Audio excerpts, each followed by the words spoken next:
राठी सदन के सामने एक बड़ी सी गाड़ी आकर रुकी।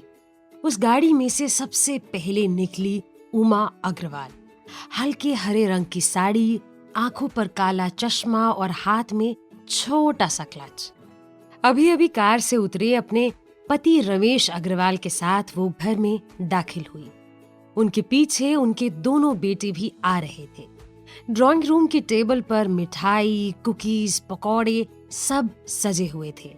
उमा अपने बड़े बेटे अतुल की तरफ इशारा करती हुई बोली, ये हमारा बड़ा बेटा है अतुल, और वो हमारा छोटा बेटा आदित्य। अतुल IIT ग्रेजुएट है, सिंगापुर से MBA किया है इसने। इसे 5 लाख का पैकेज ऑफर हुआ था बैंगलोर में, लेकिन इसे फैमिली बिजनेस ही ज्वाइन करना था, इसलिए अब हमारी कंपनी यही संभालता है। ये सुनकर रमेश बोले, अब इतना बड़ा बिजनेस है तो वो छोड़कर जॉब क्यों करे? उनकी बात पर उमा ने कहा, बस अब इसकी शादी हो जाए तो हम भी सुखी हो जाएं। ये सुनकर शांति की आंखें चमक गई और उन्होंने कहा, असली सुख तो बच्चों की खुशी में ही है, पैसों का तो हम क्या ही करेंगे। अरे बेटा आरती, कहाँ है तू? जल्दी आ, पता नहीं क्यों देर कर रही है। तभी आदित्य अपने भाई अतुल को छेड़ते हुए बोला, अरे नहीं आंटी जी, भले आराम से आए, प्यार का पहला खत लिखने में वक्त तो लगता है। उसके इस मजाक पर उमा जी ने उसे आंखें दिखाते हुए टोका तो शांति देवी बोली, कोई नहीं, ये हंसी मजाक नहीं करेंगे तो कौन करेगा? बेटा मिठाई भी तो खाओ। हाँ अतुल भैया, आप भी तो खाओ। कहते हुए आदित्य ने अतुल को कोहनी मारी तो अतुल ने गुस्से से उसकी तरफ देखा। इस पर आदित्य उससे बोला, ओहो भैया तो बड़े टेंशन में लग रहे हैं, रिलैक्स ब्रो। उसकी बात सुनकर शांति ने कहा, हो जाता है ऐसे माहौल में टेंशन, और वैसे भी मिठाई तो हम भी ज्यादा नहीं खाते, डाइट खराब ना हो जाए। मैं तो डाइट का बड़ा ध्यान रखती हूँ, ये डाइट वाले कुकीज भी हैं, आपको चाहिए तो। बोलते हुए उन्होंने कुकीज की प्लेट आदित्य और अतुल के आगे रख दी। आदित्य ने प्लेट से एक बिस्किट उठाकर उसे अतुल के मुंह के पास लाते हुए कहा, अरे वाह, डाइट वाले भी हैं, भैया खाओ ना। उमा भी अतुल को ही देख रही थी। अतुल ने प्लेट से मिठाई ली और बड़े बेमन से खाने लगा। उसकी शादी की बात चल रही थी और उसे देखकर ऐसा लग रहा था जैसे उसे कोई दिलचस्पी ही न हो इस रिश्ते में। उसकी नजरें बार बार घड़ी की तरफ ही जा रही थी, जैसे उसे यहाँ से बस निकलना हो। उसकी आंखों में न जाने किस बात की बेचैनी थी। उसके चेहरे से लग रहा था कि वो कुछ कहना चाहता था, पर उसे अपने मुंह तक आने नहीं दे रहा था। वो बस इंतजार कर रहा था कि कब यहाँ पर जो हो रहा है वो खत्म हो और वो यहाँ से निकल जाए। लेकिन वहीं उसका छोटा भाई आदित्य तो बड़े मजे से गुलाब जामुन खा रहा था। उमा कुछ सोचते हुए बोली, बहन जी, अब जमाना भी बदल गया है, आजकल तो बच्चे खुद ही अपने लिए पार्टनर ढूंढ लेते हैं, लेकिन हमारे बेटे ने बाहर जाकर इतना पढ़कर भी अब तक ऐसा कुछ भी नहीं किया। वो अब भी हमारी ही बात मानते हैं। उनकी बात सुनकर शांति बोली, जी इसे ही कहते हैं संस्कार। सिर्फ पढ़ाई लिखाई से कुछ नहीं होता, संस्कार भी होने चाहिए, पैसों से थोड़ी कुछ होता है। मैं भी इनसे यही कहती हूँ। जब वो ये बात अपने पति की तरफ इशारा करते हुए बोली तो उनके पति भी हैरान हो गए। उन्होंने जवाब देते हुए कहा, हाँ जी, बिल्कुल सही कह रही है, ये तो यही कहती है कि पैसों से थोड़ी कुछ होता है, लड़का थोड़ी कोई लॉटरी के टिकट है, क्यों जी? शांति हड़बड़ा कर बोली, हाँ तो संस्कार होने चाहिए, आजकल के जमाने में कहाँ मिलते हैं ऐसे लड़के, मेरे तो भाग्य ही खुल गए सच में बहन जी। उमा ने भी कहा, असल भाग्य तो तब खुलेंगे जब घर को संभालने के लिए बहू आ जाएगी। 100% की बात कही आपने बहन जी। अब आरती को ही देख लीजिए, आज भी सुबह से किचन में लगी हुई है। मैं कह रही हूँ बेटा इतना काम मत कर, पर नहीं, माँ थोड़ा ये कर लूं, माँ थोड़ा वो कर लूं, अब भी किचन में ही अटकी पड़ी होगी। आरती बेटा अब काम रहने दे और आजा। वहाँ किचन की दीवार से कान लगाकर ड्राइंग रूम में चल रही सारी बातें सुन रही आरती दबी आवाज में बोली, दीदी सुना तुमने? आईआईटी, एमबीए और खुद की कंपनी, सबसे इम्पोर्टेंट सिंगापुर। माँ ने वाकई में जैकपॉट ढूंढा है मेरे लिए। दीदी सोचो, अगर मेरी शादी यहाँ हो गई, अरे हो गई क्या? वो तो होगी ही, फिर मैं भी सिंगापुर जाऊंगी। सिर्फ सिंगापुर ही क्यों, अमेरिका, फ्रांस, यूरोप। उसकी बातें सुनकर मिली हंसकर बोली, फ्रांस यूरोप में है पगली। आरती ने मुंह बनाकर कहा, हाँ बड़ी आई जनरल नॉलेज। मैं जब फ्रांस जाऊंगी ना तो तेरे लिए डिजाइनर कपड़े बिल्कुल नहीं लाऊंगी। मिली ने उसे प्लेट पकड़ाते हुए कहा, अच्छा पगली मत लाना कुछ, फिलहाल तू ये ट्रे लेकर जा बाहर। तू बाहर जाकर मिलेगी नहीं तो स्विट्जरलैंड कैसे जाएगी? ओ दीदी समझ क्या रखा है मुझे, एवं ही नहीं हूँ मैं। तुमको लगता है मुझे कोई मना कर सकता है? मिली ने उसके गाल को थपथपाकर कहा, ना बाबा, मेरी बहन एवं ही नहीं है, तू बहुत खास है, इतनी प्यारी और अच्छी है कि। आरती ने उसे टोका, खूबसूरत भी। हाँ बाबा, खूबसूरत भी कि कोई तुझे मना नहीं कर सकता। वो होंगे सिंगापुर वाले, मेरी बहन किसी से कम है क्या? आरती ने ये सुनकर इतलाकर कहा, तो फिर करने दो इंतजार, हीरोइन अपने टाइम पर ही आएगी। मिली उसे प्यार से बाहर की ओर धकेलते हुए बोली, अब जा भी, और हाँ ऑल द बेस्ट। दीदी ऑल द बेस्ट की जरूरत नहीं है मुझे। कहते हुए आरती बाहर चली गई। उसके ड्राइंग रूम में जाते ही मिली की नजर किचन के प्लेटफॉर्म पर पड़े शक्कर की कटोरी पर गई। उसे एहसास हुआ कि ट्रे में शक्कर की कटोरी डालना ही भूल गई। चाय में भी उसने शक्कर नहीं डाली थी।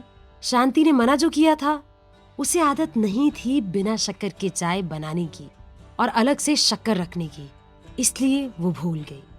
आरती को भी याद नहीं होगा कि चाय में शक्कर नहीं है, मतलब लड़के वाले फीकी चाय पियेंगे।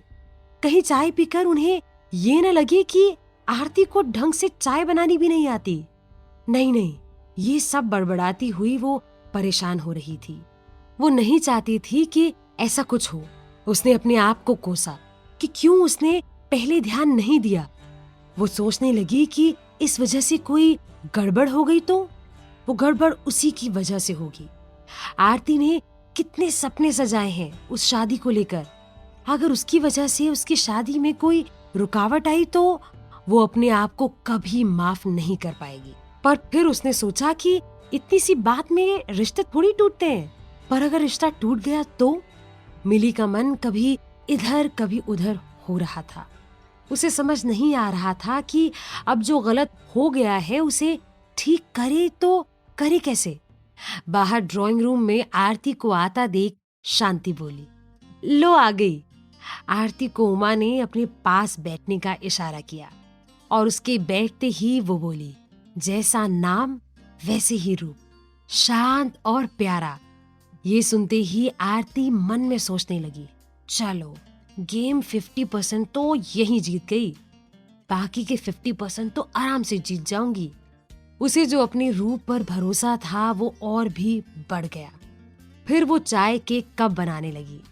किचन में ये सब देख रही मिली के मन में एक ही बात घूम रही थी, आरती का पहला इंप्रेशन सबके सामने क्या होगा जब वो फीकी चाय पियेंगे। वो कैसे भी करके शक्कर की कटोरी ड्राइंग रूम तक पहुंचाना चाहती थी। रिश्ते की बात बड़ी नाजुक होती है, हर छोटी बात का ध्यान रखना पड़ता है, और मिली इतनी जरूरी बात कैसे भूल गई। वो नहीं चाहती थी कि उसकी वजह से इतनी सी भी गड़बड़ हो। उसका मन बैठ सा रहा था, सब कुछ सही चल रहा था, पर इस एक गलती से सब खराब न हो जाए। पर फिर अपने ही मन को समझाती कि नहीं, शक्कर से थोड़ी इतना फर्क पड़ेगा, इतना नहीं सोचना चाहिए मुझे। वहां बाहर उमा ने चाय का कप हाथ में लिया तो मिली का मन धम से बैठ गया। पर फिर उन्होंने चाय न पीते हुए पहले कहा, देखिए हम इतने भी पुराने ख्याल के नहीं हैं कि लड़की और लड़के से पूछे भी ना और उनकी शादी तय कर दें। इसलिए हम चाहते हैं कि दोनों बात कर लें और खुद डिसाइड करें कि शादी करनी है या नहीं। ये सुनकर शांति सहमति जताते हुए बोली, बिल्कुल सही, आखिर जीवन तो बच्चों को जीना है। करो बात बेटा, आराम से करो। उमा ने उन्हें अपनी बात समझाते हुए कहा। यहाँ वो आराम से बात कैसे करेंगे? कहीं अगर अकेले में आराम से बात कर ले तो? तभी विनोद ने बीच में कहा, मतलब? उमा को लगा शायद उन्हें ये सब सही नहीं लग रहा, इसलिए उन्होंने कहा, अगर आपको कोई दिक्कत है तो फिर ठीक है, कोई बात नहीं। लेकिन तभी शांति ने उन्हें बीच में ही काटते हुए बोला, अरे दिक्कत क्यों होगी? आप सही कह रही हैं। आरती बहुत शर्मीली है, हमारे सामने चू भी नहीं करेगी। सवाल जवाब तो दूर की बात है। आरती ने अतुल और आदित्य की तरफ देखा और सोचा, इन दोनों में से उसका दूल्हा कौन है? ये तो बता नहीं रहे उसे और बड़े खुले ख्यालों वाले डींगे हाँक रहे हैं। फिर उसने सोचा, छोड़ो, कोई भी हो उसे तो अब इसी घर में रिश्ता करके जाना है। उसने तो अपना मन बना लिया था कि वो अग्रवाल खानदान की बहू बनेगी ही बनेगी। सबको बातों में बिजी देख मिली ने सोचा यही सही वक्त है, वो फटाफट शक्कर रखकर आ जाए। लेकिन फिर वही डर कि सबने उसे देख लिया तो उससे भी बड़ी गड़बड़ हो जाएगी, उसे नहीं जाना चाहिए। लेकिन उस वक्त सब बहुत बिजी नजर आ रहे थे। उसे लगा शायद उस पर कोई ध्यान न दे और वो साइड में से निकल जाए। उसे क्या करना चाहिए उसे समझ नहीं आ रहा था। उसी वक्त शांति ने कहा, पहले आप चाय तो पी लीजिए, ठंडी हो जाएगी, फिर बच्चे मिल लेंगे।